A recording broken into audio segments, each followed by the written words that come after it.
Ya, analisa sambil kembali mengudara bersama gue Felix. Dan ya, sebelum kita mulai, pertama-tama gue mau mengucapkan selamat Paskah untuk teman-teman yang uh, akan merayakan di hari Sabtu dan juga Minggu.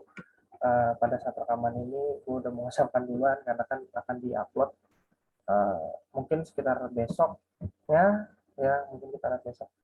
Nah, hari ini gue mau ngebahas beberapa hasil dan angle-angle penting yang bisa kita lihat pada pertandingan midweek ini ya. Gue nggak menonton semua, tapi gue nonton beberapa. Yang gue bahas kali ini ada Copa Libertadores, lalu kemudian ada CCL, kemudian Asian Cup, ACL, AFC Champions League, kemudian saja Europa League, Conference League, Europa League dan Champions League. Kita bahas yang baru selesai dulu deh, Champions League. Tapi ini yang East Region ya, karena gue nggak nonton yang West Region. East Region kali ini tadi mempertemukan pertandingan pertama Kawasaki Frontale melawan Ulsan Hyundai dengan hasil skor satu sama. Sebenarnya gue agak terkejut nih, karena Kawasaki, Ulsan menguasai banget permainan sepanjang babak dua babak, tapi ternyata dikejutkan dengan gol di last minute terakhir oleh Kawasaki Frontale. Dan kemudian di pertandingan berikutnya ada BG Patum, Bangkok Glass Patum United, dan Melbourne City FC, ini klub satelitnya Manchester City. Kalau kita langsung kedua bahas pertandingan ini. Dua pertandingan ini kita bisa melihat dari dua sisi, dua angle. Jadi kan dengan hasil imbang dari dua tim ini kita melihat dua, ketika tim yang sama-sama dari region sama, yaitu Asia Timur dan Asia Timur ketemu, kualitasnya sudah pasti setara.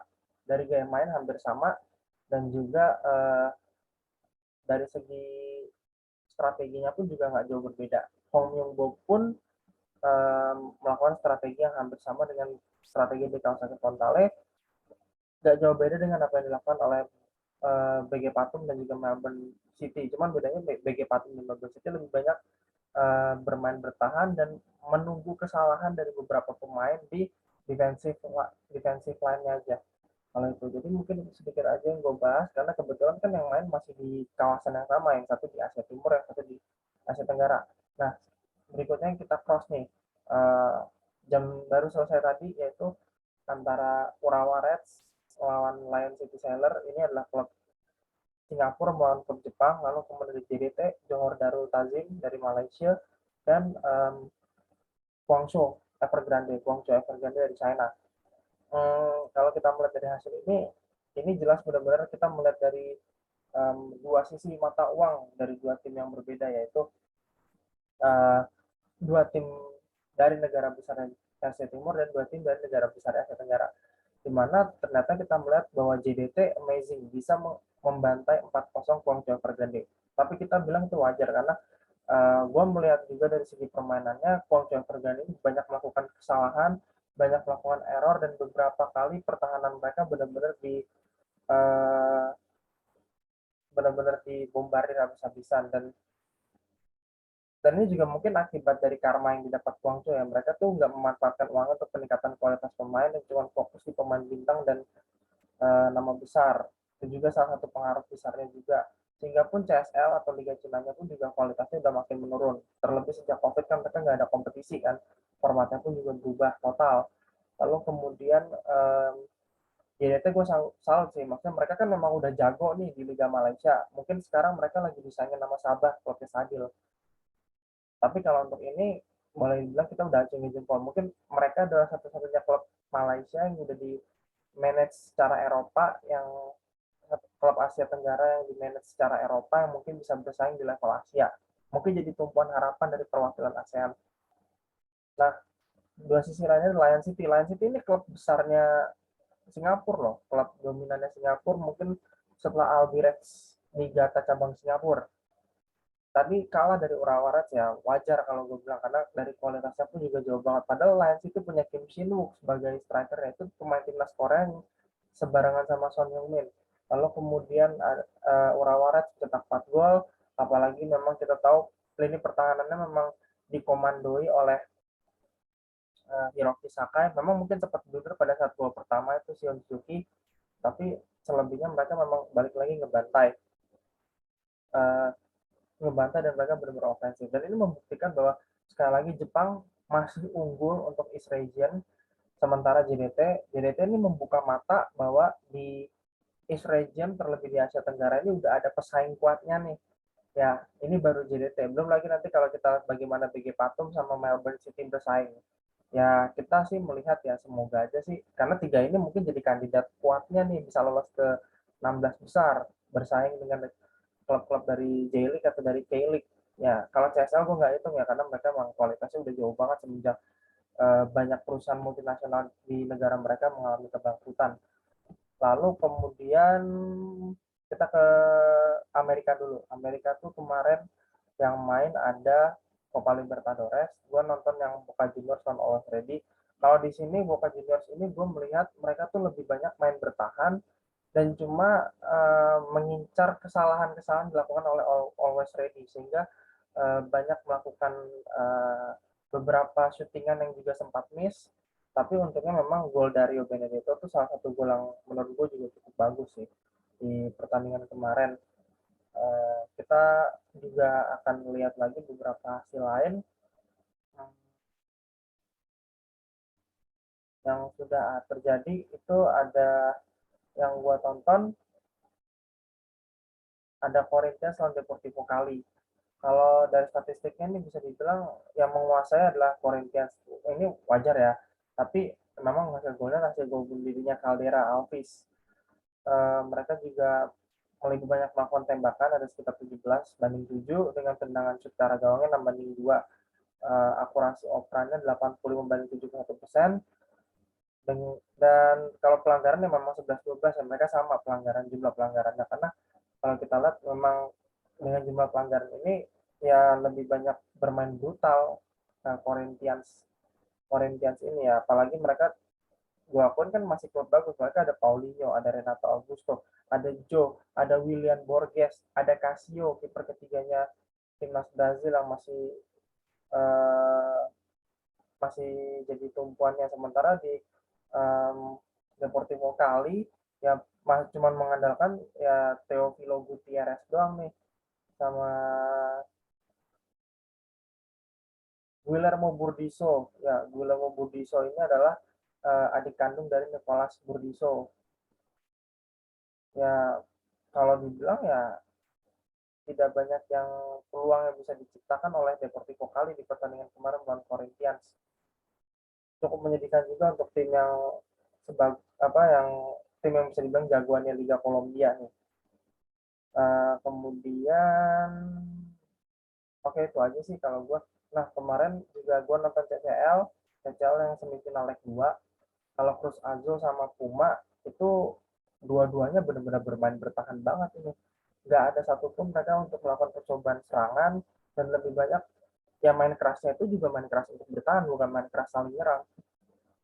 Jadi menurut gua kalau misalkan ini ketemu Seattle Sounders yang lebih ofensif pada saat lawan Manchester New York City FC nih, bayangin New York City FC nih klub satelitnya Manchester City yang lain aja bisa dikalahin sama Seattle Sounders yang merupakan uh, klub yang benar-benar udah dari zaman terbentuknya MLS generasi awal.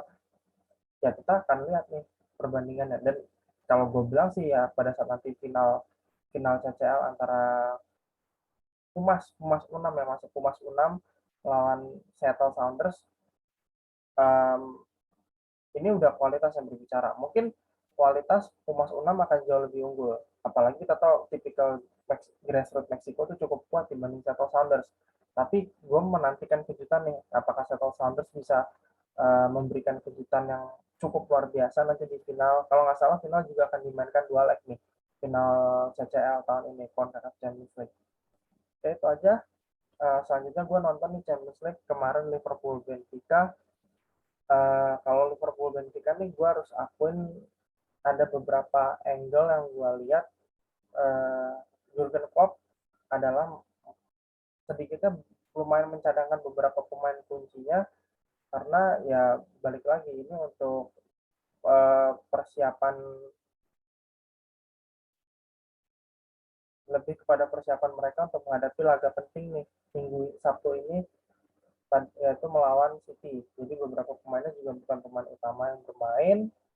Kalau gue harus jujur juga, tapi yang gue salut adalah dengan mencadangkan sebagian besar pemain line up utama, Benfica benar-benar tidak mau kalah tanpa perlawanan. Mereka berhasil mencetak 3 gol, ada dari Gonçalo Ramos, ada Roman Yaremchuk, sama Darwin Nunes. Ya kita tahu secara prediksi Benfica udah nggak punya kesempatan lolos, tapi gue bilang Benfica juga layak untuk berada di stage ini. Kalau ada yang bilang coach botak, si Justin bilang Benfica nggak layak, paling tidak mereka bisa sampai di perempat final ini juga udah layak. Mematahkan kutukan Bella Goodman itu emang nggak gampang buat mereka. Uh,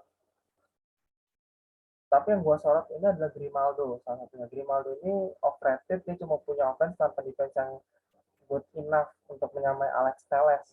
Tapi Grimaldo kayaknya udah makin pesat nih, udah improve dalam aspek tersebut dan membuat chance dia untuk bisa tampil ke Piala Dunia menjadi pelapis Alba cukup besar nih, apalagi kan ya timnas Spanyol belum ada pelapis untuk di sisi kiri, sementara Darwin Nunes dan Gonçalo Ramos semakin memikat tim-tim elit Eropa. Weigl juga semakin menunjukkan bahwa Dortmund menyesal udah buang dia. Kita lihat aja, dan Darwin Nunes kan bakal diincar MU nih, kita bakal lihat apakah Darwin Nunes masih bertahan di Benfica atau akan pindah musim depan. Nah ini dia berikutnya, City lolos, tapi ada satu angle unik nih. Jadi 2 menit terakhir pertandingan melawan ATM itu diwarnai dengan sebuah insiden gak mengenakan, itu dimana ketika Phil Foden dijatuhkan itu terjadi keributan besar. Udah pertandingan yang berjalan minim, gol Atletico bisa dapat lebih banyak peluang berbahaya, seharusnya 10-8. Mereka tuh udah mulai nyerang, udah mulai ngegas di detik-detik terakhir. Terus itu juga punya 65% ball possession, tapi Oblak cuma perlu cetak 1 save. Ya mungkin kalau kita punya istilah nih menghadapi Simeone adalah fight fire with fire, lawan api dengan api, lawan black magic dengan black magic. Dan ya tadi setelah pertandingan selesai, Savic sama Jack Grealish sampai ribut di lorong ruang ganti. Padahal Stefan Savic ini mantan pemain City loh, di zaman waktu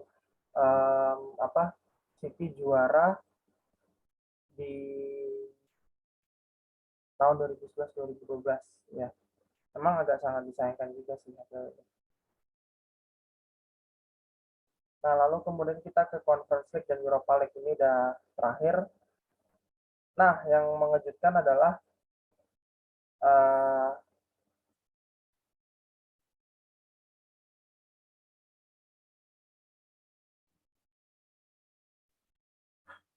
Leicester berhasil mengalahkan raksasa kuatnya Belanda yaitu PSV.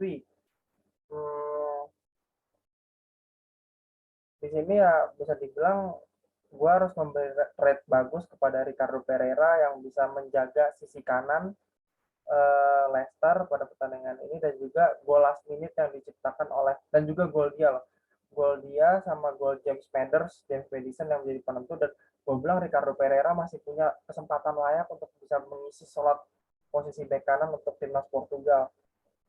Ini kembali lagi, dia bisa nggak menunjukkan performanya dia selama di Leicester ini untuk Ricardo Pereira.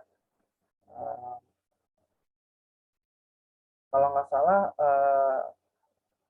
golnya yang PSG itu sempat dicetak oleh si Eran Zafi. Ini kalau sama orang Indonesia musuh bersama ya, karena kan dia pemain dari Israel. Uh,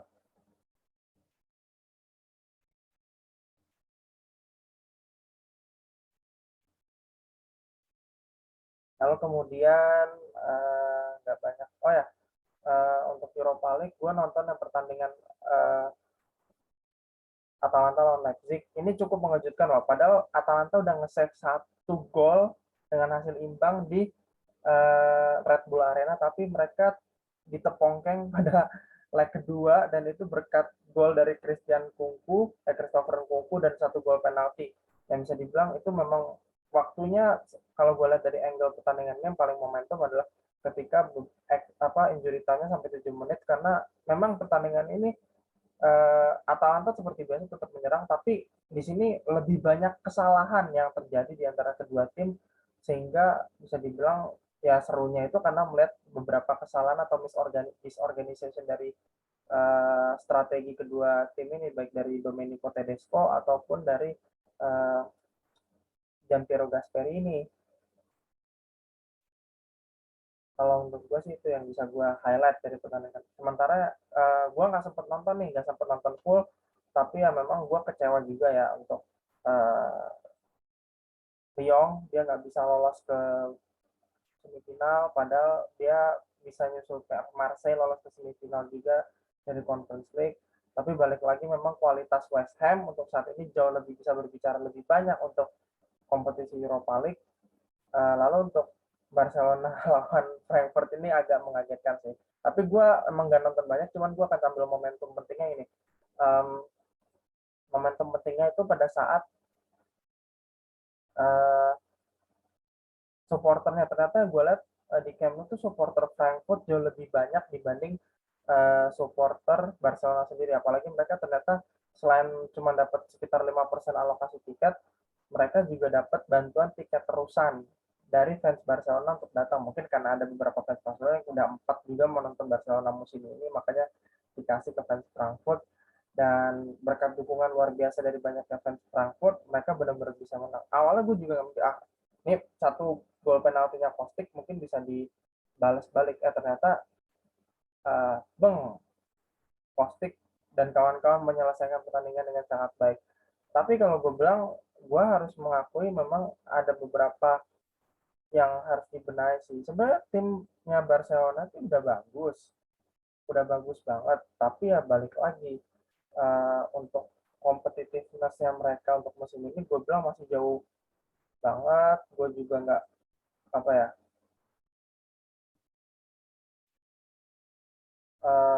gue nggak bisa menyalahkan Safi juga dalam kasus ini.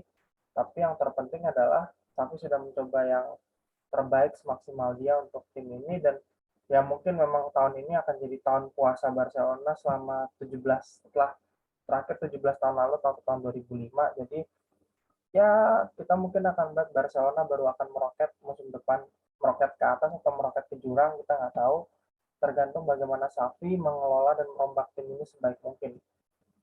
Oke, itu aja sih bahasa dari gue untuk semua match ini. Emang lumayan banyak.